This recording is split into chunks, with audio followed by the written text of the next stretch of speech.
Chers enseignants, enseignantes, élèves francophones et francophiles, salut et bienvenue à la revue combinée de la leçon 11 de l'école du dimanche des adultes, des jeunes adultes et des jeunes de l'Église chrétienne rachetée de Dieu. Édition 2025-2026. Nous vous remercions très sincèrement pour l'écoute de toutes nos précédentes revues de l'école du dimanche des adultes, des jeunes adultes et des jeunes de l'année en cours. Aidez-nous à toucher plus d'enseignants et d'élèves en cette nouvelle année. Aimez, partagez et abonnez-vous à cette chaîne YouTube RCCG-DCE. Bon et merveilleux mois de novembre 2025. Que Dieu vous bénisse tous au nom de Jésus-Christ. Amen. Je suis votre hôte et frère, pasteur Paul Ézéchiel. En leçon 11, qui sera enseignée ce dimanche 16 novembre 2025, le thème de notre étude est le ministère sur le lieu de travail. Le ministère sur le lieu de travail. Prions. Père, aide-moi à être un bon représentant du Christ partout où je me trouve, au nom de Jésus-Christ. Père, aide-moi à être un bon représentant du Christ partout où je me trouve, au nom de Jésus-Christ. Au nom de Jésus-Christ, nous avons prié. Amen. En connaissance préalable, l'enseignant doit laisser l'enseignant assistant revoir la leçon de la semaine précédente. Par la grâce de Dieu, dans le cadre du titre, poser des questions et recevoir des réponses sur le cadre. En ce qui concerne le titre de la leçon de la semaine précédente, le passage biblique, le verset à mémoriser, les deux grands lignes et la substance ou le résumé de chacune des deux grandes lignes et la conclusion. Pour poser ces questions aux élèves pour qu'ils puissent vous dire ce qu'ils ont retenu de la leçon de la semaine précédente. En leçon d'aujourd'hui sur le ministère sur le lieu de travail, le ministère sur le lieu de travail, le ministère sur le lieu de travail, le passage biblique sera tiré du livre des Actes 9, 36 à 40. Actes 9, 36 à 40. La Bible dit, il y avait à Joppé parmi les disciples une femme nommée Tabitha, ce qui signifie Dorcas. Elle faisait beaucoup de bonnes œuvres et d'aumônes. Elle tomba malade en ce temps-là et mourut. Après l'avoir lavée, on la déposa dans une chambre haute. Comme Lydde est près de Joppé, les disciples ayant appris que Pierre s'y trouvait, envoyèrent 2 hommes vers lui pour le prier de venir chez eux sans tarder. Pierre se leva et partit avec ses hommes. Lorsqu'il fut arrivé, on le conduisit dans la chambre haute. Toutes les veuves l'entouraient en pleurant et lui montraient les tuniques et les vêtements que faisait Dorcas pendant qu'elle était avec elle. Pierre fit sortir tout le monde, se mit à genoux et pria, puis se tournant vers le corps et dit, « Tabitha, lève-toi !» Elle ouvrit les yeux et ayant vu Pierre, elle s'assit. Amen, amen et amen. Un verset à mémoriser sur cette leçon sur le ministère sur le lieu de travail, il sera tiré du livre de Colossiens 3, 23. Colossiens 3, 23. La Bible dit, tout ce que vous faites, faites-le de bon cœur, comme pour le Seigneur et non pour des hommes. Amen. Colossiens 3, 23. Colossiens 3, 23. Tout ce que vous faites, faites-le de bon cœur, comme pour le Seigneur et non pour des hommes. Colossiens 3, 23. En introduction sur cette leçon sur le ministère sur le ministère sur le lieu du travail, l'introduction dit, le ministère sur le lieu de travail, aussi appelé ministère de la place de marché, consiste à vivre une vie axée sur le ministère dans le cadre du travail quotidien. En tant que disciples du Christ, beaucoup d'entre nous passent plus de temps au travail, que ce soit dans les affaires, le gouvernement, l'éducation, la santé, etc. Le désir de Dieu pour nous est d'influencer et d'élever activement le monde qui nous entoure, en servant de lumière et en exerçant notre ministère là où nous nous trouvons dans le cadre de nos activités quotidiennes. Le ministère sur le lieu de travail consiste à changer de perspective en considérant notre travail, quel que soit son rôle, comme un service rendu au Seigneur. Colossiens 3, 23, qui est notre verset à mémoriser. Tout ce que vous faites, faites-le de bon cœur, comme pour le Seigneur et non pour des hommes. Amen. Dans le cadre du journal de l'enseignant, les enseignants ne doivent pas enseigner ce bloc en rouge lors de la classe, mais ils doivent l'étudier en profondeur lors de la revue de l'école du dimanche des adultes et des jeunes adultes et des jeunes, soit le jeudi, vendredi ou le samedi, pour pouvoir, selon le cas, pour pouvoir enseigner en toute fraîcheur le dimanche qui suit. Un objectif de la leçon, nous voulons enseigner à l'Église comment servir le Seigneur à travers notre lieu de travail ou notre profession. Enseigner à l'Église comment servir le Seigneur à travers son lieu de travail ou sa profession. Grande ligne de la leçon. Grande ligne de la leçon. Grande ligne 1, un champ de mission. Notre lieu de travail est un champ de mission. Point A. La présence de Dieu nous accompagne dans tous les aspects de notre vie, y compris au travail. Psaume 139, 7 à 10. Psaume 139, 7 à 10. Cette assurance nous encourage à nous appuyer sur sa direction face aux défis et aux opportunités sur notre lieu de travail. Par conséquent, point 1, notre emploi est plus qu'un simple moyen de gagner sa vie. C'est une occasion d'adorer et de servir Dieu. Éphésiens 6, 5 à 8. Éphésiens 6, 5 à 8. Point 2.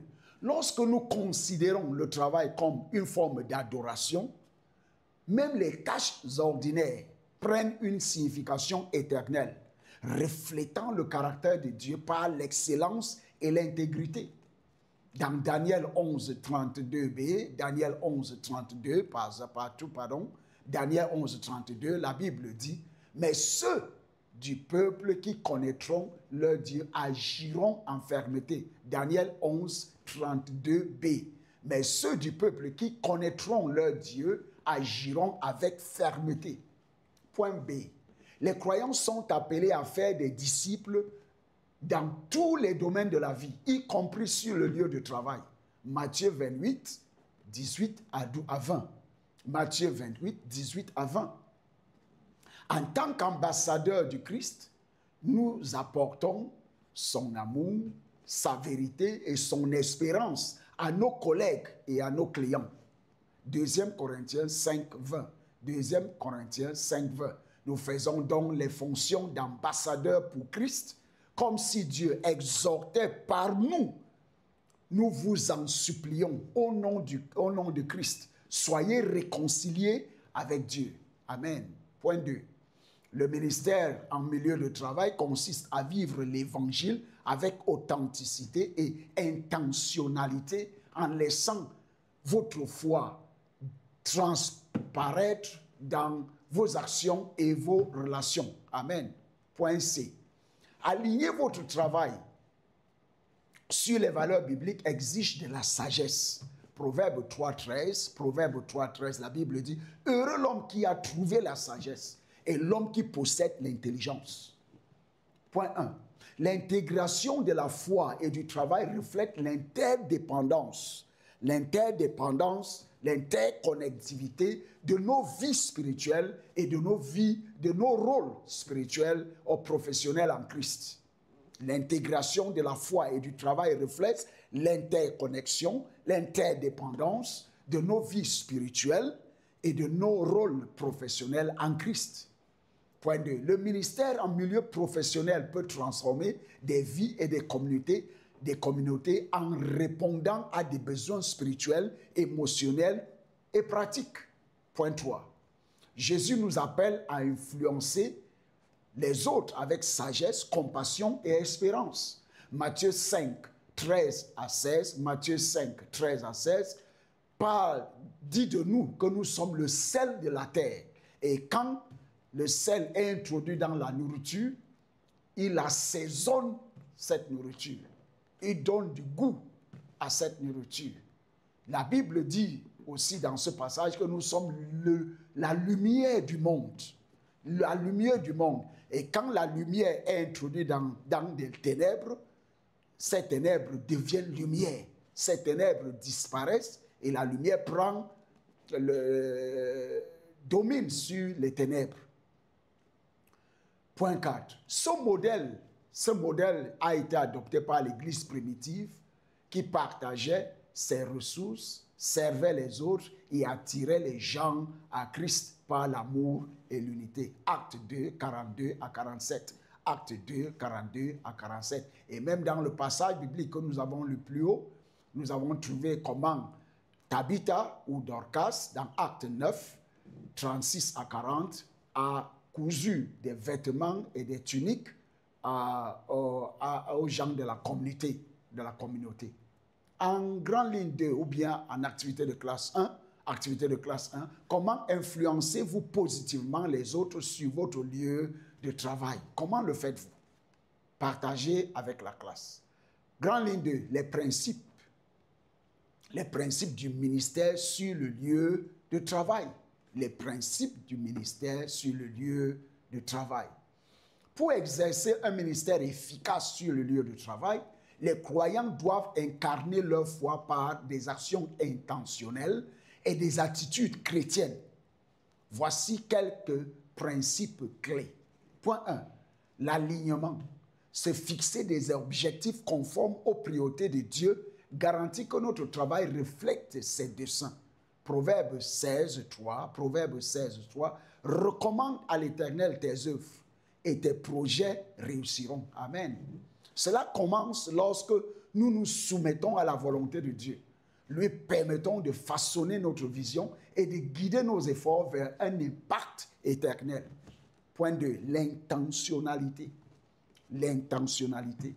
Partager l'évangile exige des actions concrètes, que ce soit par des conversations ou en pratiquant des vertus chrétiennes. 1 Pierre 3,15, la Bible dit, mais sanctifiez dans vos cœurs Christ le Seigneur, étant toujours prêt à vous défendre avec douceur et respect devant quiconque vous demande raison de l'espérance qui est en vous. L'intentionnalité nous aide à refléter naturellement l'amour de Dieu dans nos interactions quotidiennes. Point 3, les relations. Point 3, les relations. Établir des relations professionnelles enrichissantes crée des opportunités d'influence positive. Proverbe 27, 9 à 10, Proverbe 27, 9 à 10, la Bible dit « L'huile et les parfums réjouissent le cœur, et les conseils affectueux d'un ami sont doux. N'abandonne pas ton ami et l'ami de ton père, et n'entre pas dans la maison de ton frère au jour de ta détresse. Mieux vaut un voisin proche qu'un frère éloigné. » En favorisant la confiance, en offrant du soutien et en célébrant les autres, nous ouvrons la voie au partage d'une foi authentique. L'intégrité. Point 4. L'intégrité. Le respect de l'honnêteté, de l'équité et de la transparence dans toutes les relations reflète le caractère du Christ et renforce la crédibilité. Proverbe 19. Celui qui marche dans l'intégrité marche avec assurance, mais celui qui prend des voies tortueuses sera découvert. Proverbe 28, la Bible dit, celui qui marche dans l'intégrité trouve le salut, mais celui qui suit des voies tortueuses tombe dans l'une d'elles. L'intégrité permet à notre foi de rayonner sur le lieu de travail. Point 5, la direction. Rechercher la sagesse de Dieu par la prière, sa parole et ses sages conseils garantissent que nos décisions et notre ministère restent efficaces et conformes à sa volonté. Psaume 119, 105, Psaume 119, 105, la Bible dit, vous pouvez lire ça par vous-même, Proverbe 11, 14, Proverbe 11, 14, la Bible dit, quand la prudence fait défaut, le peuple tombe, et le salut est dans le grand nombre de conseillers, des conseillers. Amen. Activité de classe 2. Qu'êtes-vous prêt à faire différemment pour gagner plus d'âmes pour Christ grâce à votre lieu de travail? Qu'êtes-vous prêt à faire différemment pour gagner plus d'âmes pour Christ grâce à votre lieu de travail?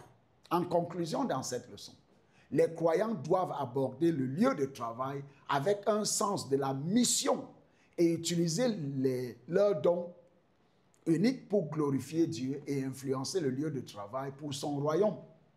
En évaluation, mentionnez 3 principes d'un ministère efficace sur le lieu de travail. En prière de clôture, Père, s'il te plaît, donne-moi la sagesse de gagner des âmes pour toi à travers mon lieu de travail. Père, s'il te plaît, donne-moi la sagesse de gagner des âmes pour toi à travers mon lieu de travail. Un devoir dans cette leçon sur le ministère, sur le lieu de travail, engagez-vous à influencer quotidiennement votre réseau pour le Christ. Engagez-vous à influencer quotidiennement votre réseau pour le Christ. Que le Seigneur nous bénisse tous, comme nous étudions et écoutons cette leçon au nom de Jésus-Christ. Rappelez-vous que vous ne pouvez même pas avoir un ministère sans avoir donné votre vie à Jésus-Christ, sans l'avoir accepté dans votre cœur comme votre Seigneur, Sauveur et Maître personnel.